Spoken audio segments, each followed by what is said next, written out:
हमारे 9 बजे के बुलेटिन में आपको कहते हैं खुशामदीद। मैं हूं सादिया सैमसन। मैं हूं आपके साथ रमशा साजिद। हेडलाइंस आप जान चुके हैं। बुलेटिन का आगाज करेंगे। खेलों के मैदान शामिल करेंगे आईसीसी चैंपियंस ट्रॉफी का बड़ा मुकाबला। पाकिस्तान ने टीम का ऐलान कर दिया है। आईसीसी चैंपियंस ट्रॉफी के लिए 15 रुकनी पाकिस्तान क्रिकेट टीम का ऐलान कर दिया गया। यही टीम न्यूजीलैंड और जनूबी अफ्रीका के खिलाफ सैफ अली की वनडे सीरीज में भी हिस्सा लेगी। टीम में फ़खर जमान, खुशदिल शाह, सऊद शकील, फ़हीम अशरफ की वापसी हुई है। फ़खर जमान के ओपनिंग पार्टनर बाबर आजम या फिर सऊद शकील हो सकते हैं।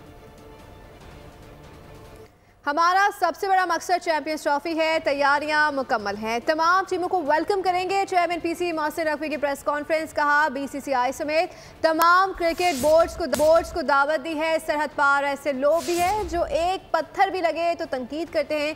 कौमी टीम का मोराल बुलंद है। इंशाल्लाह नताइज भी अच्छे होंगे। सबसे बड़ा टारगेट आईसीसी की चैंपियंस ट्रॉफी है जो हमारा मेन मकसद है और उसके लिए हमारी पूरी तैयारी है। इंशाल्लाह ताला हम सारी टीम्स को जो आ रही हैं उनको वेलकम करेंगे। हमने तमाम क्रिकेट बोर्ड्स जिनकी टीमें आ रही हैं उनको इनवाइट किया है। इंडियन क्रिकेट बोर्ड को भी सब बोर्ड्स को दिया है। हमने आईसीसी के सारे ऑफिशियल्स को इनवाइट किया है। बॉर्डर पार बड़े लोग हैं जो हमारे एक कोई पत्थर भी गलत लगे तो वो ढूंढने की कोशिश कर रहे हैं, लेकिन अल्लाह ताला ने चाहा तो उनको किसी भी तरह किसी को नहीं मिलेगा। टीम में इस टाइम मोमेंटम है, एक इत्तेफाक है, बट बाकी अल्लाह ताला जो बेहतर करें। लेकिन मेरा ख्याल है कि टीम अच्छे मोमेंटम में इस टाइम पे। क्रिकेट बोर्ड इंडिपेंडेंट है और क्रिकेट बोर्ड ना गवर्नमेंट से कोई पैसा लेता है पाकिस्तान क्रिकेट बोर्ड, और ना वहाँ से कोई किसी किस्म की ग्रांट लेता है। दिन रात एक करके कसाफी स्टेडियम का तामीराती काम मुकम्मल करने वाले वर्कर्स बनेंगे क्रिकेट बोर्ड के मेहमान। चेयरमैन पीसीबी ने बड़ा ऐलान किया है। मोहसिन नकवी ने कसाफी स्टेडियम लाहौर के तफसीली दौरे पर वर्कर्स से मुलाकात की है। वर्कर्स को शाबाश देते हुए 8 फरवरी को 3 मुल्की टूर्नामेंट का मैच देखने की दावत भी दी है। कहा खुद आपके साथ बैठकर मैं मैच देखूंगा। मोहसिन नकवी ने नई नशस्तों पर बैठकर स्टेडियम का व्यू देखा, तमाम फ्लोर्स, नए ड्रेसिंग रूम्स और मुख्तलिफ हिस्सों का मुआयना किया। उन्होंने कहा कि हमारी टीम ने दिन रात मेहनत से काम करके नामुमकिन टास्क को मुमकिन बनाया है। सिक्योरिटी फोर्सेस की खैबर पख्तूनख्वा में कार्रवाइयाँ, 10 ख्वारिज जहन्नुम हासिल कर दिए गए हैं। हलाक दहशत गर्दों के कब्जे से असला गोला बारूद भी बरामद कर लिया गया। दहशत गर्दों के मुकम्मल खात्मे के लिए क्लियरेंस ऑपरेशन जारी है। पाक फौज मुझसे दहशत गर्दी के नासुर के मुकम्मल खात्मे के लिए पुरअज़म है। सदर मुमलिकत आसिफ अली जरदारी और वज़ीर आज़म शहबाज शरीफ ने खारजियों को जहन्नुम हासिल करने पर सिक्योरिटी फोर्सेस की बहादुरी को सराहा। सिक्योरिटी फोर्सेस मुल्क से दहशतगर्दी के खात्मे के लिए पुरअज़्म। केपी में कार्रवाइयाँ, 10 ख़वारिज जहन्नुम वासिल कर दिए। हलाक दहशतगर्दों के कब्जे से असलहा और गोला बारूद भी बरामद कर लिया गया। ISPR के मुताबिक दहशतगर्दों के मुकम्मल खात्मे तक क्लियरेंस ऑपरेशन जारी है। पाक फौज मुल्क से दहशतगर्दी के नासूर के मुकम्मल खात्मे के लिए भी पुरअज़्म है। सदर मुमलिकत और वज़ीर आज़म शहबाज शरीफ ने खारजियों को जहन्नुम वासिल करने पर सिक्योरिटी फोर्सेस की बहादुरी को सराहा। सदर जरदारी ने कहा कि कौम दहशतगर्दी के खिलाफ मुत्तहिद है। दहशतगर्दी के खात्मे तक कार्रवाइयाँ जारी रहेंगी। वज़ीर आज़म शहबाज शरीफ ने कहा कौम दहशतगर्दों के खिलाफ जंग में सिक्योरिटी फोर्सेस के शाना बशाना खड़ी है।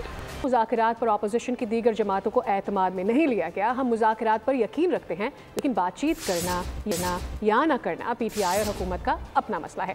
मौलाना फजल रहमान की गुजरावाला में न्यूज़ कॉन्फ्रेंस। उन्होंने कहा कि हुकूमत में इतना दम नहीं कि एक दिन भी ठहर सके। खैबर पख्तूनख्वा में हुकूमत की रिट ख़त्म हो गई है। मुसल्लह गिरोह दंदनाते फिरते हैं। मुज़ाकरात शुरू किए तो अपोजिशन की दूसरी जमातों को उन्होंने एतमाद में नहीं लिया। और मैं मुज़ाकरात पर यकीन रखता हूँ, सो मुज़ाकरात की तो मैं हिमायत करूँगा। बाकी मुज़ाकरात करना और न करना ये उनका अपना मामला है। हुकूमत में इतनी क़ुव्वत नहीं है कि वो एक दिन भी चल सके। जहाँ तक KP के हालात हैं वहाँ हुकूमत की रेट ख़त्म हो चुकी है। वहाँ पर मुसल्लह गिरोहों का राज है। वफाकी वज़ीर इत्तलात अता तारर ने कहा है कि जाली खबरों और सोशल मीडिया के गलत इस्तेमाल के तदारुक के लिए पीका कानून लाया गया। सोशल मीडिया प्रोटेक्शन अथॉरिटी में प्रेस क्लब और सहाफ़ती तंजीमों से मुंसलिक सहाफ़ियों को शामिल किया जाएगा। ट्रिब्यूनल में भी सहाफ़ियों और IT प्रोफेशनल्स को शामिल किया गया है। जो अब्यूज़ है, सोशल मीडिया का जो गलत इस्तेमाल है, उसके तदारक के लिए ये एक पीका लॉ जो है ये लाया गया। इसमें जो बाकी अवामिल शामिल हैं, जिसके अंदर एक सोशल मीडिया प्रोडक्शन अथॉरिटी है, उसके तमाम नॉमिनीज प्राइवेट सेक्टर से लिए जाएंगे। और ना सिर्फ प्राइवेट सेक्टर से लिए जाएंगे बल्कि उसमें जर्नलिस्ट जो कि किसी प्रेस क्लब के साथ एसोसिएटेड हों, IT प्रोफेशनल जो प्राइवेट सेक्टर के हों वो शामिल हैं। जो ट्राइब्यूनल बनाया गया है, ट्राइब्यूनल के अंदर भी एक जर्नलिस्ट को शामिल किया गया है, IT प्रोफेशनल को शामिल किया गया है। मरियम नवाज का पंजाब नए दौर में दाखिल, माहौलियाती आलूदगी, शोर का खात्मा और किरायों में कमी। लाहौर में इलेक्ट्रिक बसों का आगाज़ हो गया। वज़ीर आला पंजाब ने पाकिस्तान की पहली मुकम्मल EV बस सर्विस का इफ्तिताह कर दिया। लाहौरियों के लिए एक और सहूलत, अब करेंगे जिंदा दिलाने लाहौर के बासी महफूज और आसान सफर। माहौल दोस्त इलेक्ट्रिक बसें हर 9 मिनट बाद दस्तयाब होंगी, जिसमें रोजाना 17,000 अफराद सफर करेंगे। पायलट प्रोजेक्ट के आगाज पर वज़ीर आला पंजाब मरियम नवाज ने बस का सफर करके मयार चेक किया। GPS लोकेशन, वाईफाई और दीगर जदीद सहूलियात से आरास्ता 30 नशिस्तों की इलेक्ट्रिक बस में 80 मुसाफिरों की गुंजाइश होगी। खुसूसी अफराद के लिए रैंप और नशिस्तें मखसूस होंगी। 250 किलोमीटर का फासला तय करने वाली बसों के लिए 9 चार्जिंग स्टेशन होंगे। सबसे तवील 21 किलोमीटर रूट पर 27 इलेक्ट्रिक बसें चलाई जाएंगी। किराया डिजिटल वॉलेट और डिजिटल कार्ड के जरिए अदा किया जा सकेगा। मरियम नवाज की हिदायत पर हर बस स्टेशन पर सेफ सिटी कैमरे भी नस्ब किए जाएंगे। अब जाकर पंजाब ने 35 बसें मंगवाई हैं। पाकिस्तान की पहली EV बस सर्विस सिंध हुकूमत ने शुरू की थी। वज़ीर इत्तलात और ट्रांसपोर्ट सिंध शर्जील इनाम मेमन ने कहा है कि मुसाफिर पर 40 रुपए के हिसाब से हम रोजाना 50 लाख रुपए सब्सिडी दे रहे हैं। रोजाना 1.25 लाख मुसाफिर सिर्फ कराची में सफर कर रहे हैं। पेट्रोल और डीजल की कीमतों में इजाफा हुआ, लेकिन ग्रीन लाइन का किराया नहीं बढ़ाया गया।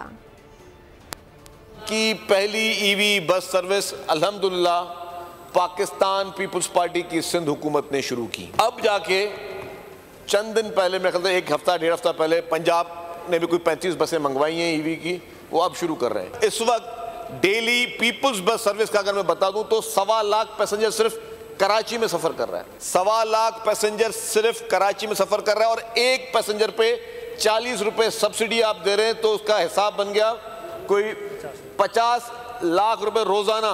पेट्रोल की प्राइसेस बढ़ी, डीजल की प्राइसेस बढ़ी और प्राइस इंडेक्शन में ठीक ठाक फर्क आया। कैबिनेट ने और खुसूसी तौर पर चीफ मिनिस्टर साहब ने कहा कि नहीं जी, आप भले डीजल की प्राइस बढ़ गई हो, हाई कोर्ट से जज ना लाया जाए, ना चीफ जस्टिस बनाया जाए। इस्लामाबाद हाई कोर्ट के जजेस ने chief justice of Pakistan Yahya Afridi को खत लिख दिया। इस्लामाबाद हाई कोर्ट के जजेस ने Islamabad high court, Lahore high court और सिंध हाई कोर्ट के चीफ जस्टिस को भी खत लिखा है। 9 मई और 16 दिसंबर वाले शहरियों में क्या फ़र्क है? फौजी अदालतों में सिविलियंस के ट्रायल से मुतालिक इंट्रा कोर्ट अपील केस में जस्टिस मुसर्रत हिलाली का सवाल। साबिक चीफ जस्टिस के वकील ख्वाजा अहमद ने दलाइल में कहा कि आर्मी पब्लिक स्कूल पर हमला दहशतगर्दी था। जस्टिस मुसर्रत हिलाली ने कहा कि आपके ये दलाइल केस के मैरिट से मुतालिक हैं। जस्टिस अमीनुद्दीन खान ने कहा कि आप अदालती फैसले तक अपने दलाइल महदूद रखें। दरख्वास्त की समाअत पीर तक मुलतवी कर दी गई। फौजी अदालतों में सिविलियंस ट्रायल के खिलाफ दरख्वास्त। सुप्रीम कोर्ट में जस्टिस अमीनुद्दीन की सरबराही में 7 रुकनी आईनी बेंच ने केस की समाअत की। जस्टिस मुसर्रत हिलाली ने सवाल किया कि 9 मई और 16 दिसंबर वाले शहरियों में क्या फर्क है। Justice retired Jawad S Khwaja के वकील ख्वाजा अहमद ने दलाइल दिए। कहा कि शहरी मिलिट्री ट्रायल में नहीं आते। मैं मुकम्मल आर्मी एक्ट को बिल्कुल चैलेंज नहीं कर रहा। जस्टिस मुनीब ने भी अपने फैसले में उसी दलील का हवाला दिया है। जस्टिस मुसर्रत हिलाली ने कहा कि आपके ये दलाइल केस के मेरिट से मुताल्लिक हैं। जस्टिस अमीनुद्दीन खान ने कहा कि आप अदालती फैसले तक अपने दलाइल महदूद रखें। हमारे सामने भारतीय जासूस कुलभूषण की मिसाल है।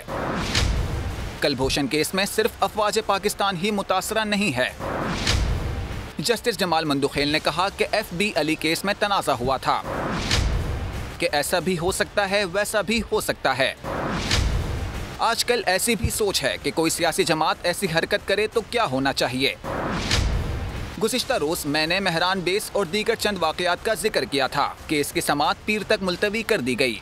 LPG सारिफीन के लिए महंगी हो गई। LPG की कीमत में 43 रुपये 52 पैसे फी सिलेंडर इजाफा हुआ है। LPG की कीमत में 1 फरवरी से इजाफा होगा। ओगरा ने नोटिफिकेशन जारी कर दिया। LPG की फी किलो कीमत में 3 रुपये 68 पैसे का इजाफा हुआ है। सऊदी अरामको CP में 1.6% इजाफा रिकॉर्ड किया गया है।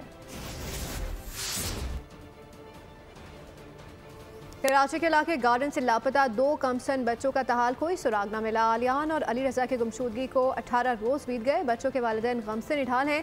सिंध असम्बली के सामने शदीद एहतजाज किया।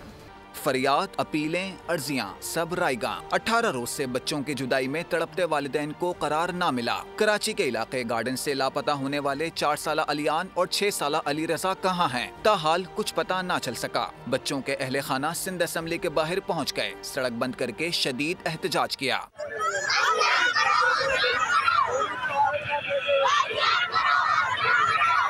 मुजाहिरीन का बच्चों को फौरी बाजियाब कराने का मुतालबा। गरीब के बच्चे हैं, इसीलिए अब तक बाजियाब नहीं कराया जा सका। बाअसर अफराद के बच्चे होते तो तलाश कर लिया गया होता। हम पाकिस्तान के अवाम नहीं है, क्योंकि हम गरीब है ना। गरीबों की कोई हैसियत नहीं होती है। अगर कोई मिनिस्टर का बच्चा होता तो कब का मिल जाता। छोटे 2 बच्चे, उनकी क्या हालत होगी, किस कंडीशन में होंगे, जरा वो दिल पे हाथ रखिए तो देखें। 18 दिन हो गए, हम कैसे गुजारा कर रहे हैं वो हमें पता है। हमारे वो बच्चे जो हमारे बगैर सोते नहीं थे, अब वो कैसे गुजारा करते होंगे, वो कहाँ होंगे, किस हाल में होंगे। हमारे दिल पर क्या बीत रही है कोई नहीं जानता। अहले खाना की दुहाइयाँ। पुलिस मुजाहिरीन से मुज़ाकरात के लिए पहुंची। बच्चों को जल्द अज जल्द बाजियाब करवाने की यकीन दहानी करा दी। अहले खाना की जानिब से एहतजाज खत्म करके रोड ट्रैफिक के लिए खोल दिया गया। मुजाहिरीन ने अल्टीमेटम दिया कि 24 घंटे में बच्चे बाजियाब ना कराए गए तो दोबारा एहतजाज किया जाएगा। पाकिस्तान मीडिया इंडस्ट्री के लिए अच्छी खबर है। 4 बड़ी तंजीमों ने तरक्की के लिए हाथ मिला लिया है, जिससे सनत की तरक्की और आलमी मयार के मुताबिक जिद्दत लाने पर जोर दिया गया है। पाकिस्तान मीडिया और एडवर्टाइजिंग इंडस्ट्री में तारीखी मुआहदा हो गया है। Pakistan advertising association, all Pakistan newspaper society, Pakistan advertisers society, Pakistan broadcasters association ने इज्तिमाई तरक्की के लिए मफाहमती याददाश्त पर दस्तखत कर दिए हैं। पाकिस्तान एडवर्टाइजिंग एसोसिएशन के चेयरमैन अहमद हुसैन कपारिया का कहना था कि ये इत्तेहाद सनत के मफादात का तहफ़्फ़ुज़ और जदीद तख्लीकी सलाहियतों को भी फ़रोग़ देगा। के साथ 9 बजे के बुलेटिन से फिल वक्त इतना ही। अपडेटेड रहने के लिए विजिट कीजिए हमारी वेबसाइट boldnews.com। देखते रहिए बोल्ड न्यूज़। सब्सक्राइब करें और बेल दबाएं ताकि कोई खबर रह न जाए।